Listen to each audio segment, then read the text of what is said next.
Hello guys, good morning, good afternoon, good evening, depending on where you're watching this video from and when you're watching this video. It's El Nito. It's been a while. Yeah, apologies. I'm back now. Yeah, I had to like tidy up some, pending gigs and all. Still on it, but I mean, I'm already rounding off. But yeah, basically today we're going to be creating something fun as usual. I mean, everything is always fun. But yeah, I want to find a way to like change this face and put our own face, right? So we're going to be doing something like that. But the first thing is this: if you look at the size, it is currently 11 kilobytes, as you can see here. And as usual, we are going to upscale it. And if you don't know if you don't know where to get this, just check my previous video, or I'll just drop the link to this to this particular software on the description or in the description, right? So you can then pick it. But for those that have been following me, you would know where to get this particular software from. So I'm going to bring in the image and I'm going to upscale it. So it's going to take a bit of time, let's say a few seconds to just upscale. And this upscale works with your RAM. So as you can see, it is pretty fast and it looks very, very clean. Look at it before and after. It looks very, very clean. So that's done. If you check, this is currently the previous one, which is 100 kilobytes, and this is the current one, which is 9.86 MB. That is crazy. But yeah, we just drag this into Photoshop and we have this. Now the first thing you want to do is duplicate it, so that if you make any mistake in the first one, you can always go back to the original image. So I'm going to Control J to duplicate, right? Now the next thing I want to do is this is where the face is going to be, right? So I want to bring this out separately. So I'm going to use my quick selection tool to just select just select that part, right?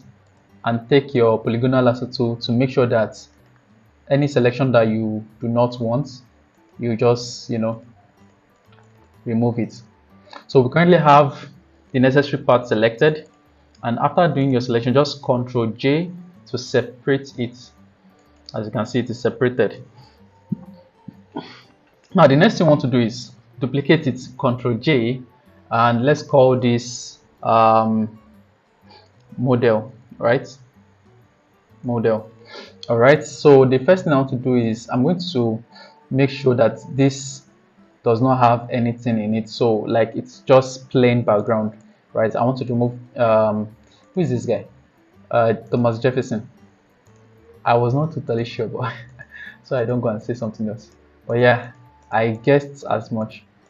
So yeah, let me just select this using our polygonal lasso tool. Just select, just go around it like this.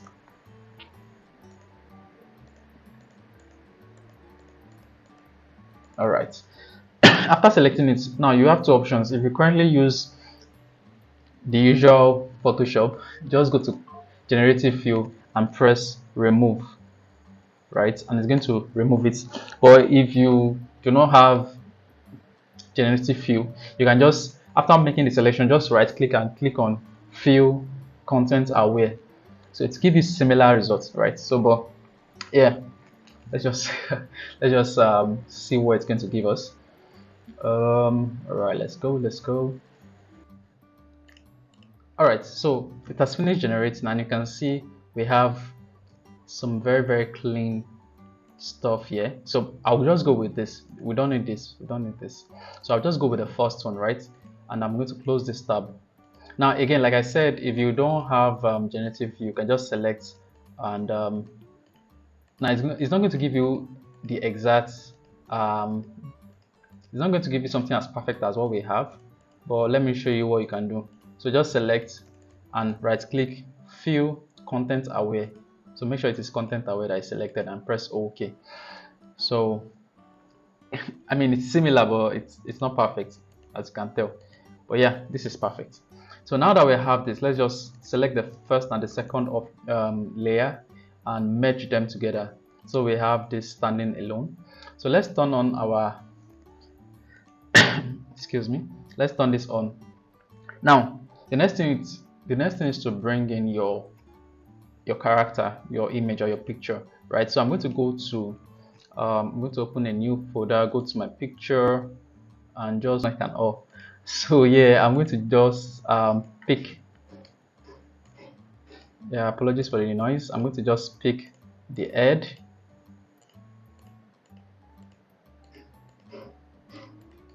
All right. Control J, just select the head. Now, the reason why you don't have to go through all the reason I'm not going through all this is because the image automatically is a PNG file. But if you do not have a PNG file, you just have to remove the background. It's as simple as that. So the next thing is to drag in the head of whoever you want to use. Control T to bring in your transform control. So I'm going to place it in such a way that it properly aligns with the neck, something like that. Yeah. Now that I have it properly aligned with the neck, the next thing is, let's call this the head. How am I spelling? So now the next thing is to match this color with the dollar note. So to do that, there are several ways to do that, but the easiest way is to just come to image, adjustments, and choose match color. And under match color, you would see under source, look at the name of your design, right? It is currently called GT_8. So just click on source and choose GT_8. Now for the layer that you want to take the color theme from, so select layer and choose layer 0 copy, and automatically we have this. Now what you want to then do is you can then adjust it to your liking. You can bring down the color a little bit, just adjust to your liking, right? Yeah, let's say I'm satisfied with this. I'll just press OK. Now the next thing is to cut out this head, right? The next thing is to cut out this head. Again, I'm going to duplicate this just in case I make any mistake with this one. I don't know why this number is showing, but yeah. So let's select the head of Thomas Jefferson. I'm going to just select his head.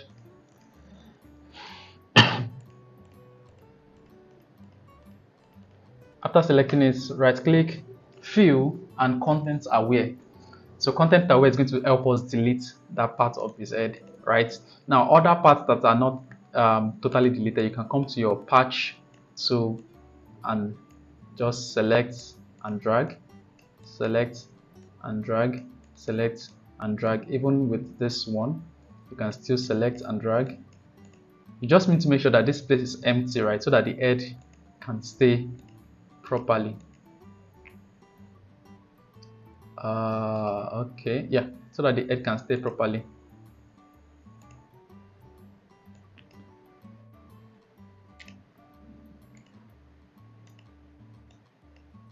Yeah, so that the head can stay properly. So this is the head, this is the layer, right? This is the layer. So now the next thing is for us to blend the head properly with the layer. If you bring it up here, you can see that the head is supposed to be slightly large. Come down a little bit. Looks pretty okay. Then we can turn on layer mask. Take your brush and brush out some parts at the bottom. Just play around it. It's not seem totally serious like that. So after playing around it, right, the next thing is to select this layer mask, go to image, brightness and contrast, and increase the contrast, reduce the brightness, increase the brightness so that it is a bit sharp, just slightly sharp. Now apply the layer mask, zoom in. Now all this you might not necessarily have to do it, but it's just to make your work look a bit neat. So I'm going to use smudge to just make it blend with the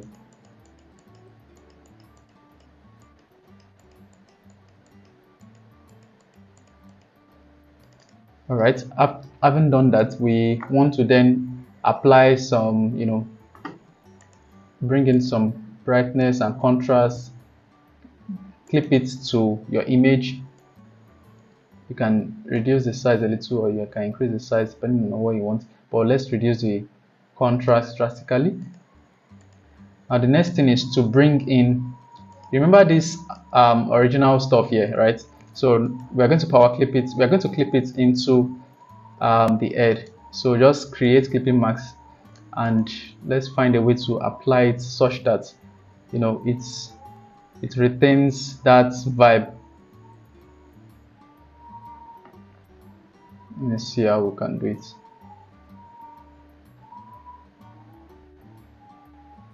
Okay, I think this works. Soft light works. Let me duplicate and clip again, and this time let's use hue and saturation. See, or saturation or color. Which one should we use? Let's use color.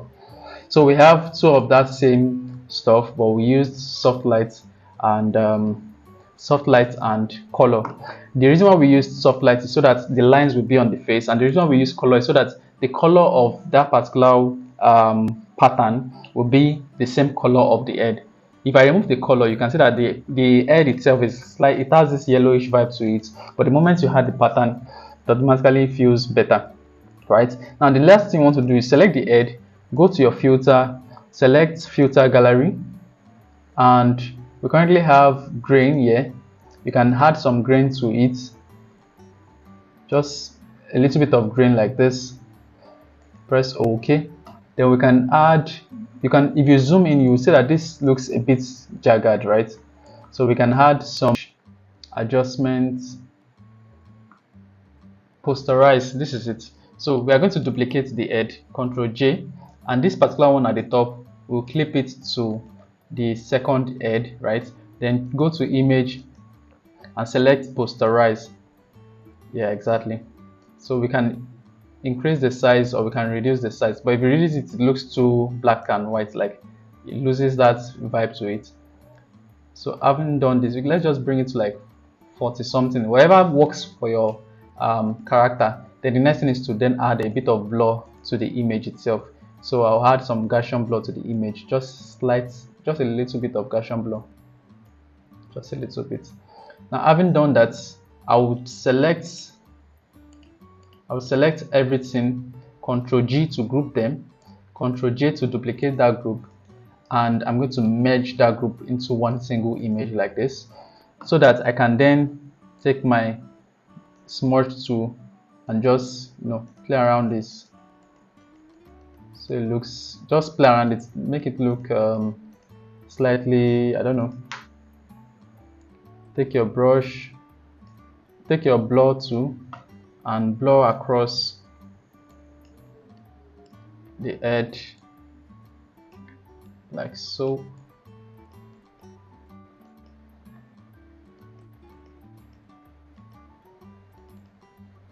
Alright, so let's say we are done with what we have. We can add a bit of noise to it.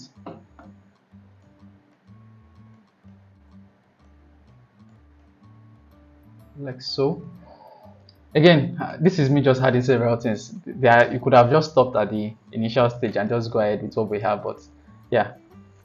So we have our character with the $sign, and it looks pretty nice, pretty cool. Although there are some stuff going on around here, but yeah, if I want to like probably use AI, I can just select this part, and let's even see what AI would give us.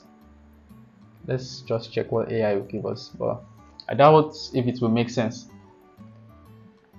So as you can see, it doesn't really make sense, so I'll just go back to my initial design. So yeah, I'm going to just stop here. I think this looks a little bit better. We can then come here to change the name if you want to. Let me see how we can change the name quickly. Select the color of the money. Use your polygonal lasso tool to select this part and Ctrl J to now that we have selected this part, now that we have selected this part, let me turn off this.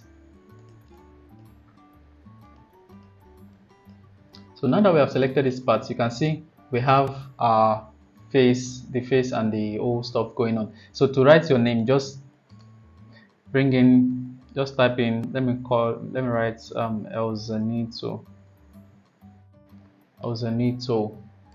So bring it up here. Let's zoom in. I'm going to use a font that is not it's not thin and long. So I'll just use, can we use this one? Yeah, this one looks better. All right. Excuse me. All right, so I'll bring this. Now I haven't done that since you have. Let's make it smaller because it has to fit properly. So select your text. Come down to this. You can see this particular text effect. How to create like a warped text. So click on that. You currently have the default setting as none. So select none and choose hack. Right now, having chosen hack, so you can then bend this like this. Right, don't touch this dot, because if you touch it, this is what you would see. Right, so same thing with this, you don't need that. So just play around with this, and let's say you still want to expand like you still want to increase the distance between the letters. You can just increase the distance between the letters, and yeah, I think that should be good to go. Then we can use Ctrl T to adjust the placement like so. Now, having done that, we can choose the color of the money itself, and yeah, simple as ABC. So what you want to then do is select the first layer, hold down Shift, select the last layer, press Ctrl Shift Alt E to convert everything to a singular image. Now go to Filter, Camera Raw Filter, and you can make it less exposed. You can reduce the contrast or increase the contrast, whichever one works for you. You can increase the highlight or reduce the highlight.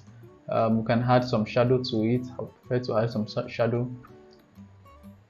You can add some black vibe to it. Don't make it too black, because Now go to effects. You can add some grain to it. Too much grain is not good, but again, grain always give it that crispy vibe you get. So yeah, so this looks very, very cool, very, very nice. I'm not going to touch other things, so I'll just press OK, and let's save our work. So I'm going to save it into my folder and call it $2.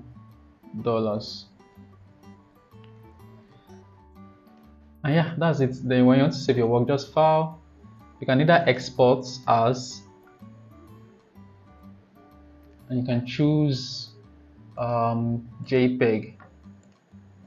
You can choose JPEG and just export.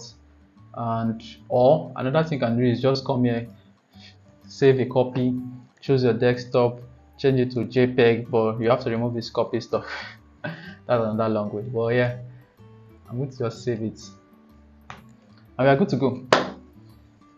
I hope this tutorial was interesting, and if you're going to try it out, give me a like, comment and share, and I'm going to see you next time. Cheers.